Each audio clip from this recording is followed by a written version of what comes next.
Hello, my name is Eric Follick. I'm a Platonist contemplative ascetic and renunciant, and I would like to read for you a little question and answer on the cenobium versus eremitical monasticism, the cenobium versus eremiticism. Uh, it, it'll be a sort of observation that I received, and then my somewhat more lengthy reply. So here we go. We talked about the cenobitical versus the eremitical life approaches. This is the question I received, or the observation. A point that I didn't think of while we were talking, but was hovering in the back of my mind, is that cenobitical approaches live in accordance with a rule, like the rule of Saint Benedict, and of course that's just one very common example, or historically very important example, from Latin Christian monasticism, but there are many other rules, and Buddhist Vinaya, and all sorts of things.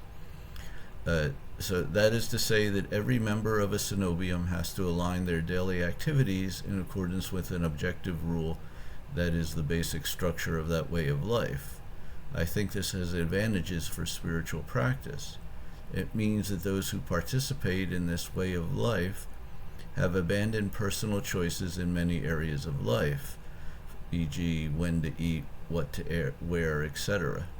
I see this as a form of renunciation that opens up the possibility of a higher goal in life beyond that of self-satisfaction in making one's own choices. Okay, so that's the observation that I'm responding to, and here is my answer, or my response to that.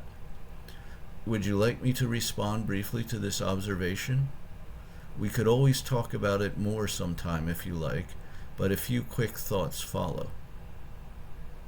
I understand that this is a common argument made by the cenobium in its favor, but I don't think it is really valid, or is a superiority of cenobitical monasticism over eremitical. Then a parenthetical comment. By the way, as I'm sure you know, all the monastic traditions that I know of, Buddhist, Jaina, Hindu, Christian, Kwanzaa, Taoist, and so forth, started as eremitical, and then only in time developed cenobitical forms that eventually took over and declared themselves to be superior, but were never able to entirely eliminate the original eremitical ideal. Reform movements within them tended towards a return to the original eremitical way as superior for actual spiritual practice and attainment. And there have always been individual renunciant practitioners within them who were truly striving for liberation, who took to and remained in the eremitical life of spiritual necessity, who were the greatest in their systems, and often the systems always retained this as an option. Anyway, it would take a long time to discuss all of this and various examples in detail. That's the end of that little parenthetical comment. Eremitical renunciants, at least real ones, also very much, at least as much, and I would say actually much more, follow an objective rule that is the basic structure of their way of life, and renounce and give up personal choices of the lower self and self-satisfaction therein. They, however, have to have the discipline to do it themselves without external enforcement, and be able to do it with understanding of the principles and reasons involved, though some may not always have had such understanding. Further, their objective rule or way is, at least ideally, or at least for Platonists, the actual rule, in quotes, or requirements in the very nature of reality, not a more or less conditioned rule created by a specific temporospatial figure or group. They must conform themselves to the, quote, paradigm laid up in heaven for those who want to see it, and seeing it establish a colony in themselves, unquote. By the way, if someone doesn't know, that's a famous quote from the end of Book 9 of the Politeia. which is the most objective and least self-satisfied and least of idiosyncratic choices, rule or way possible. This, I think, even more, much more, opens the possibility of a higher goal in life, indeed the highest. Many of the arguments that the cenobium and other institutionalized spiritual groups use for their advantages, including, I think, this one, I think are confusing conditioned and ultimately mundane personal development with actual unconditioned based spiritual advancement. Of course, individual eremites can confuse these also, but real spiritual practice has to be based on a genuine aspiration and determination from within that comes from the good starting to remanifest itself from within the practitioner or ascetic, and thus is very far from a self-satisfied personal choice. The decision to follow a cenobitical rule and be part of the group and let them make the choices in certain regards can be just as much a self-satisfying personal choice without necessarily having real unconditioned spiritual motivation. And I'm afraid it probably often is, and that there can be a lot more worldly motivations for following the cenobitical life, joining a group, than being following the solitary eremitical individual renunciant life. And really it would there's a lot more non-spiritual payoffs and available in the cenobium than for the individual practitioner, and even more for even less possibilities for payoffs, or even more pure motivation is required for being an unsupported eremitical contemplative ascetic incognito in the world like we have to be now. That requires a lot more giving up of personal choice, or a lot more abandoning the usual satisfactions of the world. And much of those usual satisfactions can in fact be found in the cenobium, so they have to be given up, as I'll mention later.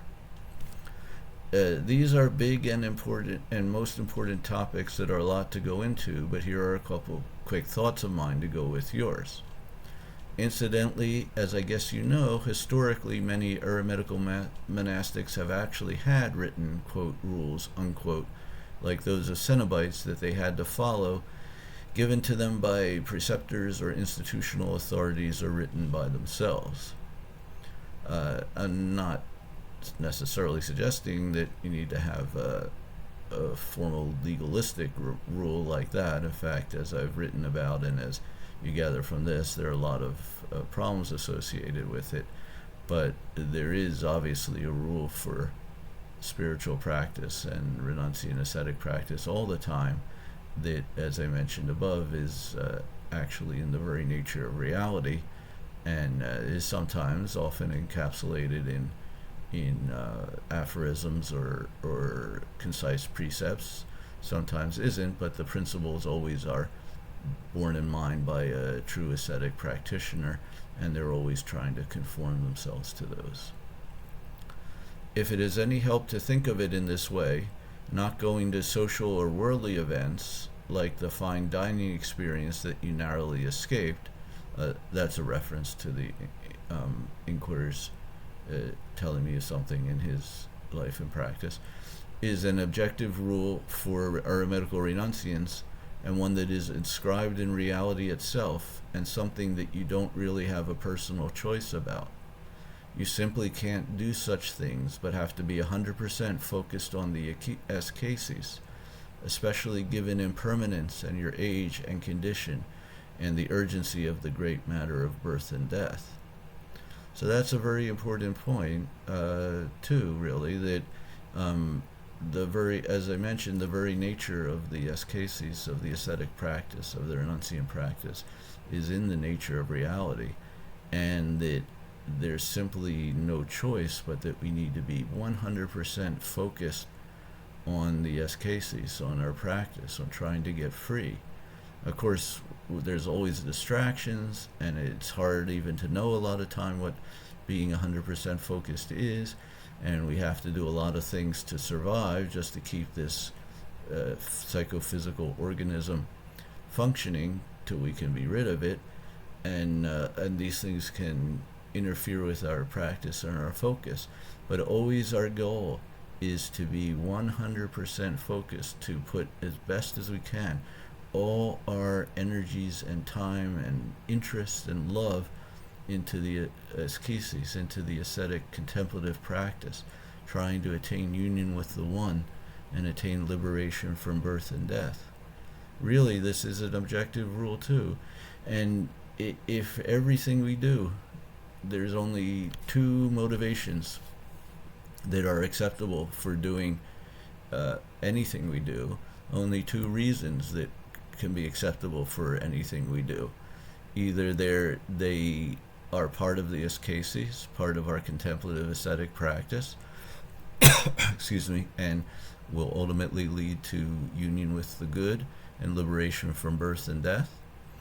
Or, and unfortunately this covers a lot of things in this category that we might not wish there were so many, or it's something that we have to do in order to maintain the psychophysical organism.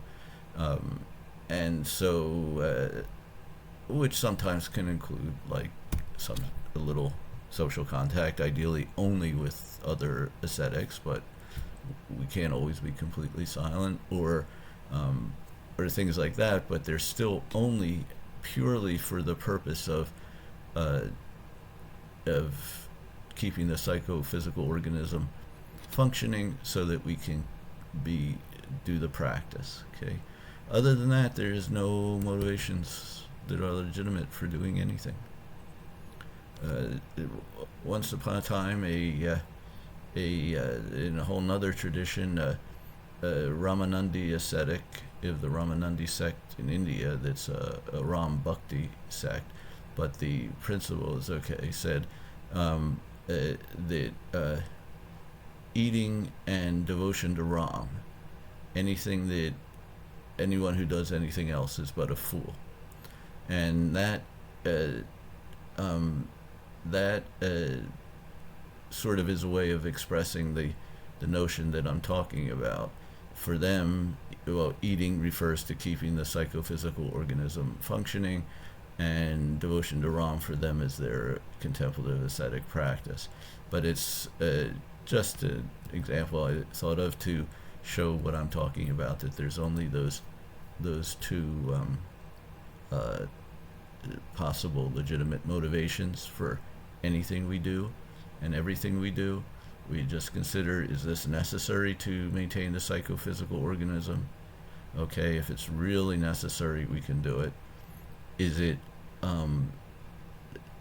part of our contemplative ascetic practice leading to liberation and reunion with the One?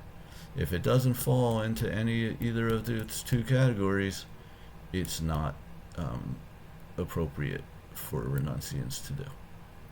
Okay.